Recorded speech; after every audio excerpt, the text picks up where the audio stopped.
କ'ଣ କହିବି ସାର୍, ସେ ଝିଅ ସକାଶେ ସବୁ ଅନର୍ଥ, ମୋ ସଂସାର ହିଁ ଗଲା ଭାସିଗଲା। ମାମାଲି ନାୟକ ମାନେ ମୁଁ ତାଙ୍କ ସ୍ତ୍ରୀ, ସିଏ ତ ସେ ଗାଡ଼ି ଚଲାନ୍ତି କଟକ ଭୁବନେଶ୍ୱରରେ।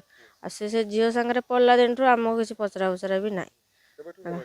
ସିଏ ଭୁବନେଶ୍ୱର ବହୁତ ଦିନ ହେଲା ରହନ୍ତି, ସେ କଟକରେ ଗାଡ଼ି ଚଲାନ୍ତି, ଆଉ ଭୁବନେଶ୍ୱରରେ ଏମିତି ବହୁତ ଦିନ ହେଲା ରହିଲେ। ଆଉ ସେ ଝିଅ ସାଙ୍ଗେ ପଡ଼ିଲା ଦିନଠୁ ଆମ ସହ ପଚରା ଉଚରା କିଛି ସେମିତି ନାହିଁ, ନା ଆମ ସାଙ୍ଗେ ବିଶେଷ କଣ୍ଟାକ୍ଟ ନାହିଁ। ଏମିତି ଘରକୁ ଆସନ୍ତି କେତେବେଳେ କିନ୍ତୁ ବୁଲିକି ତାଙ୍କର ଯାଆନ୍ତି। ନା ପଇସା ପତ୍ର ସେ ବିଷୟ ଇଏ ନାହିଁ। ସେମିତି ଆମେ ଶାଶୁ ଶ୍ୱଶୁର ଏଇଠି ଅଛନ୍ତି, ଆମ ତାଙ୍କ ସେ ଚଳୁଛୁ, ବାପ ଘର ନେଇକି ଚଳୁଛୁ। ଆଉ କ'ଣ ସେ କଥା ମୁଁ ଜାଣିନି, ସେ କଥା ମୋତେ କହିନାହାନ୍ତି। ସେ କେମିତି ପରିଚୟ ଜାଣିଲା ପରେ ଆମେ ତାକୁ କହିଲାଠୁ ସେ ଘରେ ବାଡ଼ିଆ ପିଟା ଭଙ୍ଗାତୁରା କଲେ ହେଲା। ସେ ଝିଅ ସାଙ୍ଗେ ତ ଯାଇକି ରହିନାହାନ୍ତି, ଆଉ ସେ ଝିଅ ତ ନେଇକି ତାକୁ ରହିଛି, ଆଉ ତାକୁ ଆମେ କ'ଣ କରିବୁ କହୁନ ସାର୍। ସେ ଝିଅ କେଉଁଠି ଏଇଠିକାର ଝିଅ, ସେ ତାଙ୍କ ଘର ସେ ବାଲିକୁଦା ଆଡ଼େ। ଆଉ ସେ କଥା ଆମେ ଆଉ ଆଠୁ ଅଧିକା ଆମେ ତା ବିଷୟରେ ଜାଣିନୁ।